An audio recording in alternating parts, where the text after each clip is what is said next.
Hello, friends, and welcome back to the shop. Today is Sunday, January 12th, and it is actually quite a nice day here in southeastern Pennsylvania. Sunny, going to get up to 40 degrees, not bad for January. So I got a new pipe to talk about today, and I want to get right into this. I've been for almost a full week just dying to try this pipe out. Take a look at that. It is a Lavat. I now own two Lavats. Man who didn't like them has suddenly developed, well, if you count my Demi Lovato, I own three of them. Uh, yeah, I've really come to appreciate the shape. And this is a brand new one, and this is from Merchant Service Pipes. And the tagline, where past is prologue, which I very much like. So I'm going to tell you a bit about this pipe, a bit about how I got it, and then we're going to load it up with some Haunted Bookshop and smoke it because Haunted Bookshop is the tobacco I'm most familiar with, and I believe that's what you should use to break in a pipe because it lets you know when that pipe is broken in. When it starts smoking the way you expect it to, you'll know right away. So always choose a tobacco that you know well. That's my point. Okay, so how did I come up across this pipe, or how did I come to have this pipe in my hand?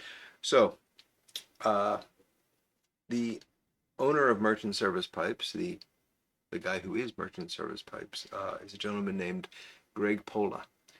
And Greg got in touch with me and said, "Hey, we're coming out with a new shape. Would you be interested in testing it out and talking about it, if giving an honest review?" And I said, "Well, sure, as long as I can really give an honest review." And you know, I, I want to make sure that. So I want to do two things. I want to be honest with you as I talk about this pipe, but I also want to have the opportunity to provide negative feedback to Greg if necessary. And if that's the case, this video will not see the light of day because I don't want to, be extremely negative about somebody's enterprise. So the reason I tell you that is that, this is going to be me honest 100%. I'm not going to pull any punches. Uh, so Greg very quickly sent the pipe out to me. Again, this is their new shape, so I do not believe this is even on the website yet, but it is a beauty, and I have really come to appreciate the Lavat, and I have Jay Mouton and my buddy Couch to thank for that because I never would have tried one if Couch didn't pretty much force me to, and it was one of Jay Mouton's pipes. So let's start by talking about what kind of pipe this is, other than the fact that it's a Lavat and it's rather pretty. So Merchant Service is actually a relatively old company. I couldn't find a lot of information about the original Merchant Service company, but they were certainly active in the 30s. English company making pipes, and the story it involves Bing Crosby, who apparently noticed one of their pipes, and that's why you get the Bing's favorite and all that. And I'm not going to get into all that history because it's quite frankly a bit muddy, and I've heard 15 different versions of the Bing Crosby story now. If they're all true, Bing Crosby has been the single most influential man in the world of pipe smoking, uh, which maybe he was, but anyway. Uh, so that was the original Merchant Service company, and Greg acquired the rights to the name and started the new Merchant Service in 2019, I believe it was. And he's had a long time interest in pipes and tobacco, and really has a passion for this. So Greg is the man making these pipes, and it's a one-man show. So it's a little complicated though because Greg tells me that he starts these by, well, first off, he designed this pipe. Okay, he actually talked to me quite a bit about the design process, and he really put a lot of thought into this, and he wants to sort of recreate that English pipe aesthetic, that classic English shape and aesthetic. Uh, Secondly, he was very upfront with me about the fact that he does not do all of the initial shaping of the pipe. He uses what are called pre-phrase stummels. And you've seen these before. I had one sitting. So this is a pre-phrase stummel. So this has come from a factory. It's drilled. It's shaped on the top here, but there's still like lots of extra stuff that needs to be done. So basically, Greg designs the Stummel, and then he has several factories in Europe that he contracts with to create the pre-phrase Stummel, like I just showed you. That's going to roll off the table here. And that's what he starts with, and everything else is his hands making this pipe. So he said he wants to be upfront. This is a factory pipe. I push back and say, no, that's not a factory pipe. I understand why you don't want to call it an artisan pipe, but at the same time, there's a lot of handwork that went into this, and this is something elevated from the, in my opinion, from the factory pipe moniker. All right, because I said I was going to do an honest review, I suppose, of this, because I think you can review a tangible object. You can't review tobacco, but you can review a pipe. I took it apart today and really got into the innards of it. Well, I didn't personally get into them, looked into them, and there's a couple things that really stand out on this. So it's well drilled. I did the shining light down and seeing the figure 8 thing and all of that. The airway seems very well designed, well centered on the bowl. You're probably not going to be able to see much here because of the lighting, but the bowl does have a bowl coating on it. And I asked Greg about that. He said it's a neutral flavor. It could be sanded off if necessary. So for those folks that just will not smoke a pipe without a bowl coating, with a bowl coating, personally, I don't care. I just, if I ever taste anything from bowl coating, it's for 1, maybe 2 bowls of tobacco, and then it's gone. First 2 bowls of tobacco don't taste right anyway because of the briar burning, so I don't care. I'm perfectly happy to go with a bowl coating. The end of the stem is funneled, chamfered, whatever word you want to use there, which is very nice. That's something that you do not see on many, quote, factory pipes, and even a couple of artisans don't do that. Furnace is going to go off. I apologize. You're going to hear bad audio. Just, you got to live with it. I got to live with it. You got to live with it. So, nice job on the end of the stem there. This shank, this band, hopefully you can see how thick that is. And this is a solid bar of nickel silver that Greg mills out and turns into a band. That is a vastly superior thing to do than to use a nickel plated band, which is what a lot of factory pipes use, a lot of artisans use. The reason being, you can buff and sand this and not have to worry about taking the plating off. And one thing that he pointed out to me, and as somebody that's done a lot of stem repair, I truly appreciate that you could put a new stem blank on this and sand it right up to that band and not have to worry about it, because any scratches you put in, you just buff out. There's no coating, there's no plating to buff away. It's solid maple silver. Okay, so with that as prologue, and probably more prologue than you want, I'm going to put some Haunted Bookshop in this baby and get her lit.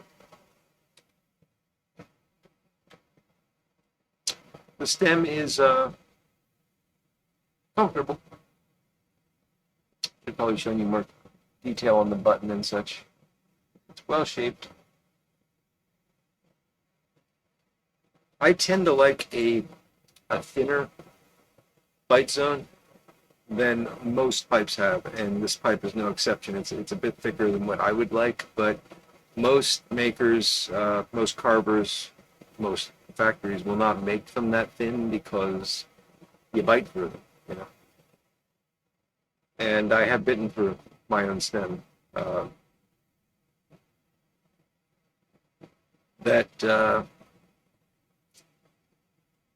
That little nose warmer, the black pipe with the white stem that I made, I bit through the bottom of that stem. So yeah, it's but I prefer that if I'm clenching. I just prefer that thinner bite zone. That's just me. But like I said, this is pretty much in line with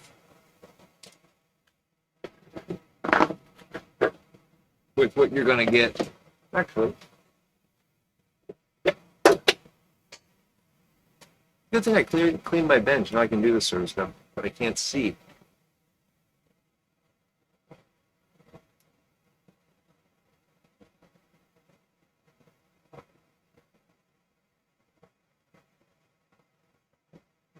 Yeah, that's actually not bad. It's showing up at about 190. It's a 0.19 inch. So that's actually not bad at all. The overall the overall button is a little bit over a quarter inch, 0.268.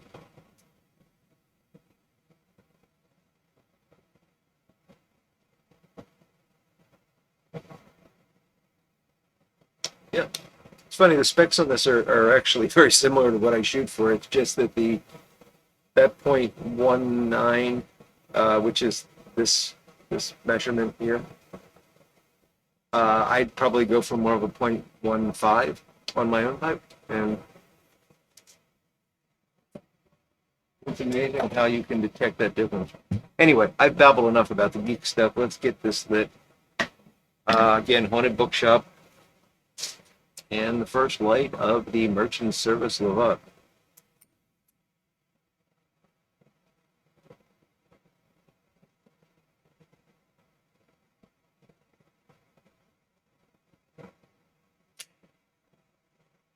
The draw is very nice.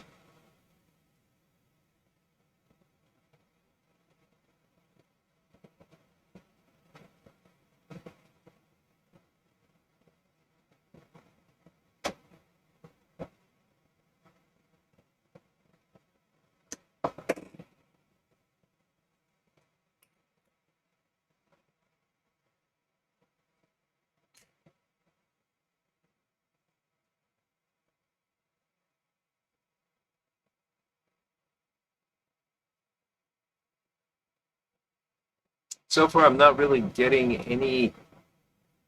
anything that I could say is a bowl coating flavor. I'm getting definitely new pipe smoke through this, but nothing nothing obnoxious, nothing that I would be disappointed in any pipe.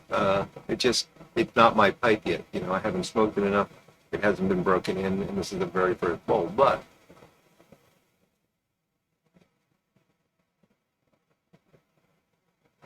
in terms of the draw, this is a very natural draw. I like this a lot. Um, I tend to like wide open airways, and yeah, I don't want to have a lot of resistance, and this has just no resistance. It's very nicely done.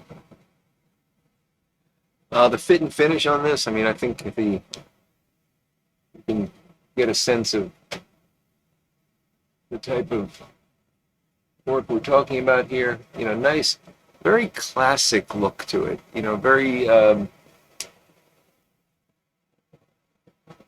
30s, 40s English pipe, and I think that's what he was shooting for, and I think that's what he's achieved. So, yeah, nice job, Greg. And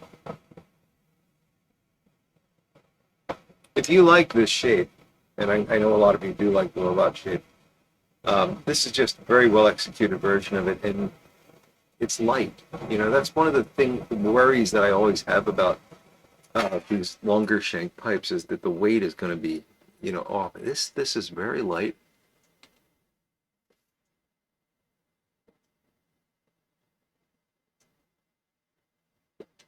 I can easily clench it.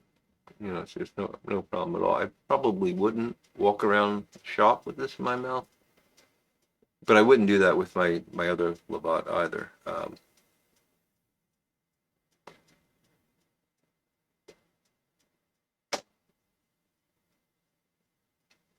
Yeah, this is quite pleasant. I am very happy that I have this pipe. So thank you, Greg. Again, Greg sent this pipe to me in return for a review, and I do appreciate it. And I'm happy that I can make the review because I honestly do think that this is a fine product. Now, in terms of pricing, I do not know the actual price for these. I don't think they're available yet. I think this is sort of a preview. I don't know the actual price point for these. However, if you look at the website, and that's Merchant Service merchantservicepipes.com. His pipes are all under 200. They're in like the 130 to 150 range, and then there's some that are a bit more depending on but lower prices than what you would pay for something like a Savinelli. Uh, Certainly consistent yeah, consistently lower than those sorts of prices. So really good deal. And by the way, made entirely in New York, here in the U.S., with the exception of the Stummel phrasing, which, I don't think there's any U.S. companies that are phrasing Stummels. Hey, you kids, if you're looking for an opportunity to break into a new business, consider being a Stummel phraser. No, kids, don't watch me.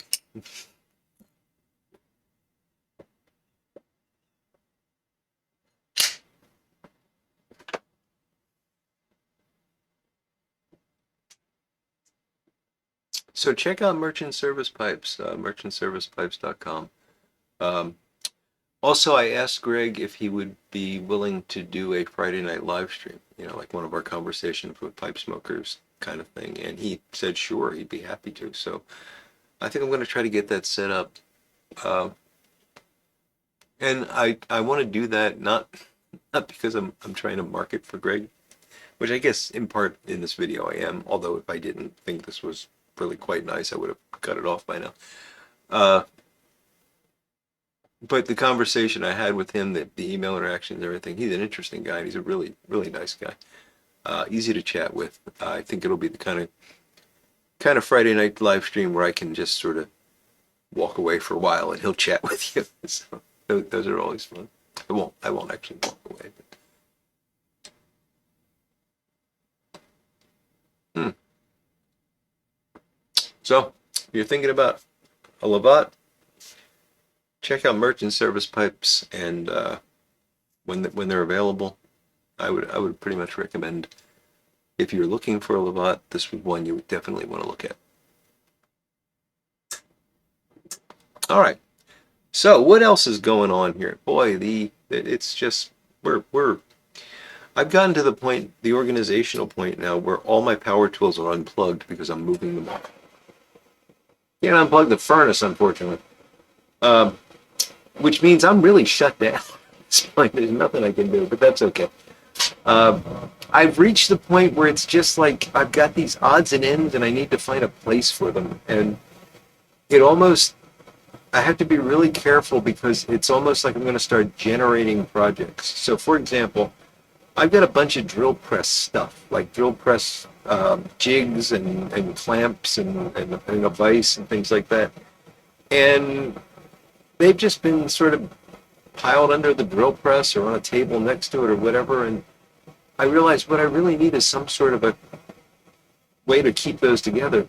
So now I'm like, I'll make a little drill press cabinet and have it underneath the drill press. And no, you've been trying to make a simple set of drawers to keep your sandpaper in for a year now. You don't need another shop furniture project right now. You got to get this done.